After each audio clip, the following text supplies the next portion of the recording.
Well, you know what? I got an idea. Let's see if we can take one or two more things off tonight.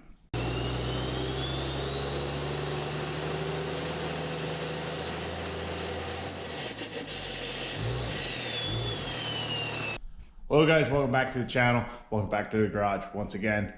We are working on race truck deconstruction. I know this is a bit of a process, but it is what it is. We're just taking this thing down. At this point, I've kind of got a good game plan of what I'm going to do. We're not going to mess with the frame. So what my plan is to do everything that we can't do once the cage is in. So anything under the cab and all that, because we can always have the bed off and do stuff back here. And in the front clip here, we can also do the same. We can pull the fenders. We can do all that kind of stuff. Not a big deal. But underneath the cab and stuff with the cab itself that we can't do once we have the cage on, because once we have the cage in it, the cab can't come off unless we just cut around the cage and then pull it up, which means cutting the whole floor out and yada, yada, yada. So anyhow, tonight, we're gonna get rid of everything else left on the truck that is keeping the frame and the cab together. So basically, we're gonna get rid of our power steering pump finally. We're gonna pull the steering column out and just work from there. So anything that ties these two together is coming off. And then if we have time, we'll go a little further, maybe pull the insulation on the cab, pull our sway bar. We'll just see where we get, but that's our main priority, is just to get all the stuff connecting the two. So we just have the 6 bolts here, here, and here, holding the cab on. And a big part of that is, you guys know, we've had a sand issue or a dirt issue, whatever it is, and we thought we found it and had it covered. Well, we don't. So last time we were at the track, when we got to the track, when the truck was warming up, I actually took duct tape and put over the holes that I cut in the frame to try and wash all that crap out. So last night when I was working underneath the truck, I actually pulled that duct tape off, and well, here's what I found. So here's our rear hole. We washed the frame basically this way, and then over here we have another part where I just kind of peel part of the frame down, and if I put my finger in there, I pull a little bit of dirt out, not much, but if we go back here, as you can see, there's still plenty of crap in this frame. It's so frustrating. I mean, just look at that. After all the shit we did, and then we go over to here, same thing, bunch of crap in there. So also, while I was messing around under here a little bit ago, I started looking around a little bit more. Guess what I found? If I stick my finger in here, look at that.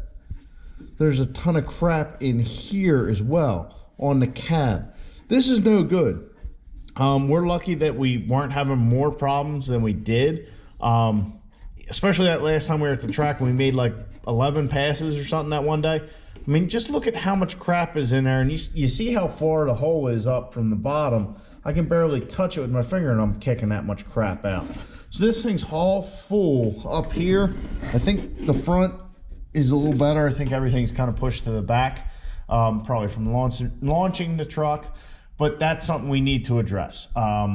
So we're gonna pull the cab, figure out how that's gonna go. I don't know if we're gonna just drill holes in the bottom here,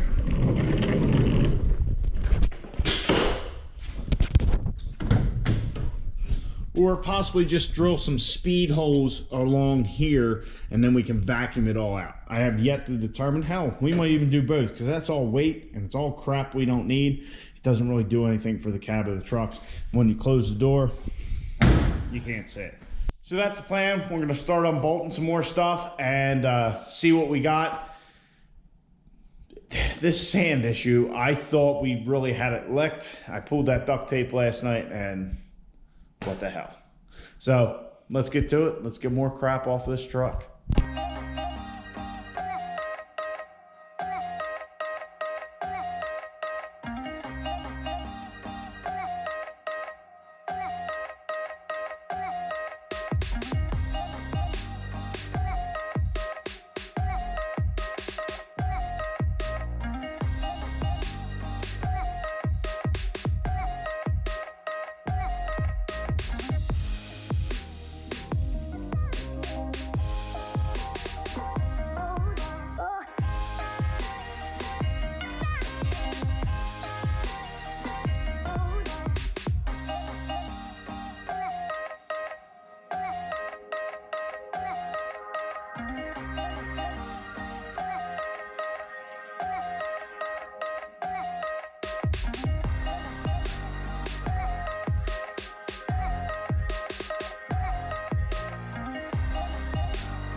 Steering column's out, emergency brake cable stuff is out, or parking brake.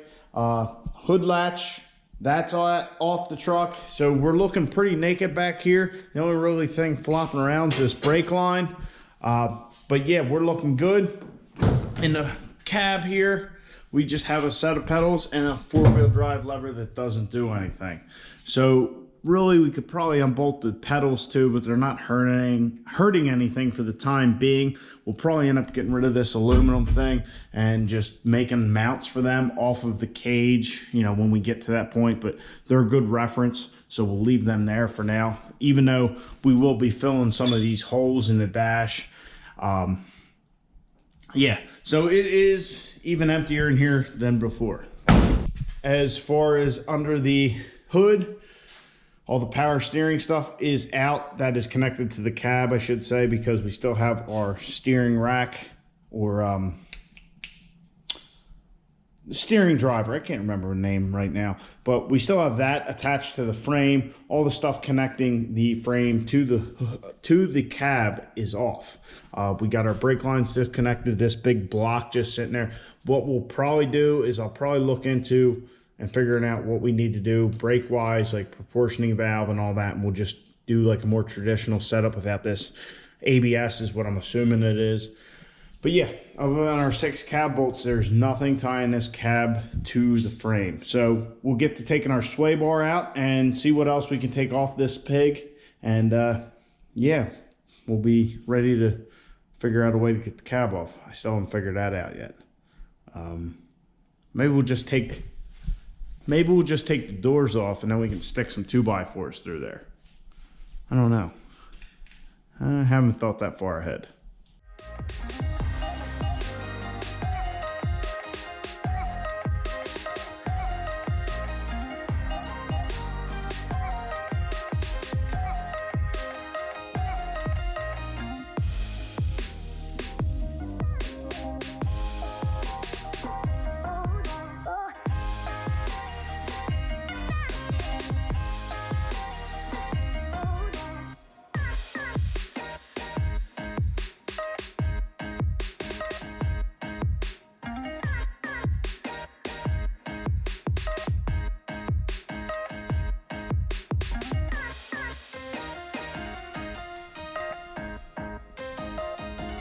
Got all the heat insulation out, or sound deadener. I guess it's probably a combination of both. Definitely makes the engine compartment look bigger for some reason. Definitely makes this look a lot deeper.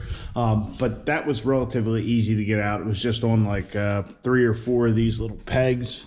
But that's all out. I got the sway bar out as well, which, let me tell you, this is one heavy mother. That thing weighs a good bit. I probably should have taken that off long ago. I don't know if it would have helped us like launch, if we would have gotten a better 60 foot, if it would have left any tension off the front end, but just the weight alone, I mean, this thing's got to be 50 pounds. I mean, it's pretty stout, that's for sure. I don't think there'd ever be a reason to upgrade to an aftermarket one of them on these trucks. And here's all our sound deadener. So really, we've got a lot of the stuff off the truck. Really, the only things left are, well, you know what, I got an idea. Let's see if we can take 1 or 2 more things off tonight.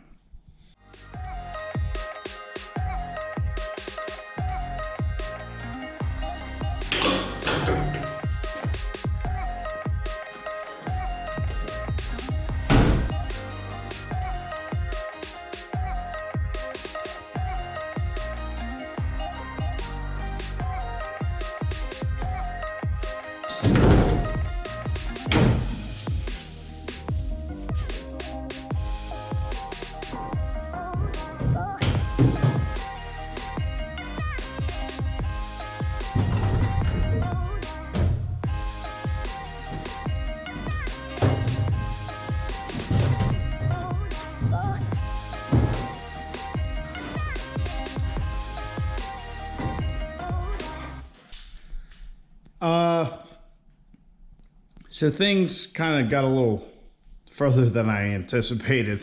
I was wondering about taking a fender off, how easy it would be, and really there's 2 bolts under there. There's 1 in the middle, one up top, and then on this side there was 2 on the top rail here, and on the other side there was 3, and the fender popped right off. So no big deals. Then I get looking, I got real easy access to these bolts right here, so I figured, let me try and take a door off. And yeah, so now we have no doors, no fenders. We're just a cab and chassis.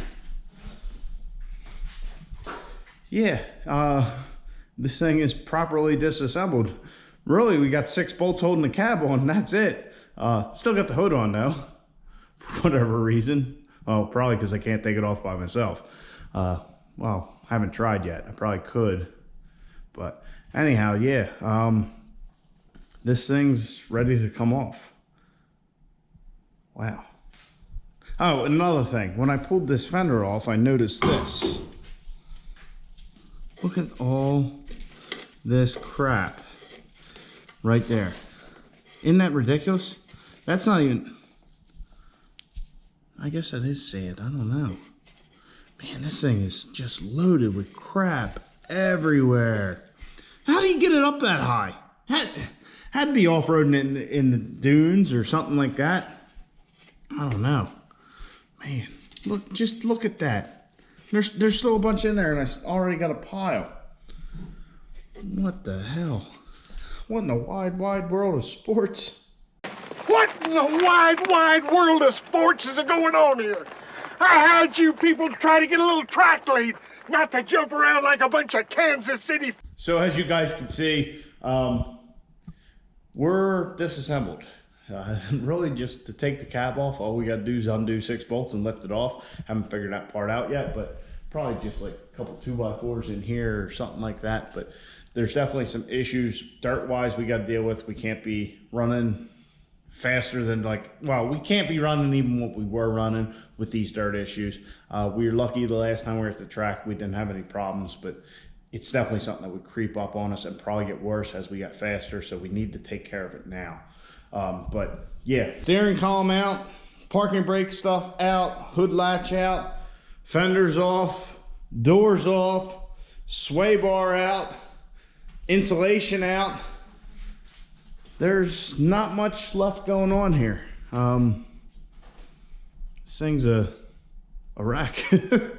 But look, definitely when I took the fenders off, I did notice how easy they were to take off and on. Like, really, if we got rid of this section here, we could still have a bolt here if we just had an upright, had a bolt here, and then have something coming out here, and then we have our bolts here. We could probably get rid of this whole section here. We just got to figure out a way to mount our radiator and our intercore. Well, not that the radiator's a big deal. Never mind about that. But anyhow, just a little hint about what I got planned. Yeah, so this thing, we're ready to try and get it cleaned up good and really get into this and get our plans underway. This front stuff, like I said, is not a priority. The cage stuff is. This can come later, but we'll probably tie it all together. So yeah, we definitely gonna cut this cowl out too, so we have more access. We don't need that. And if it doesn't look right, because they don't make as many parts for these as they do the 3rd gens, if it doesn't look right, we can always figure out some kind of mounts to put our plastic piece up there in case. So guys, I hope you enjoyed. It definitely got a little further than anticipated, but that's good. We need all the progress and help we can get. And it's nights like these that really helps that go by. So next step, I guess, is to get that cab off, and that way we can start cleaning the frame out. Once the frame's cleaned out, we can clean the cab out. And just as you can see, these dirt issues are plaguing us, and that's one reason this was the cheapest 4-wheel drive 4th gen truck I could find in the country. So I hope you guys enjoyed. Please subscribe to the channel, like the video. I'll catch you guys in the next one. Get out in your rush, get taking your truck apart.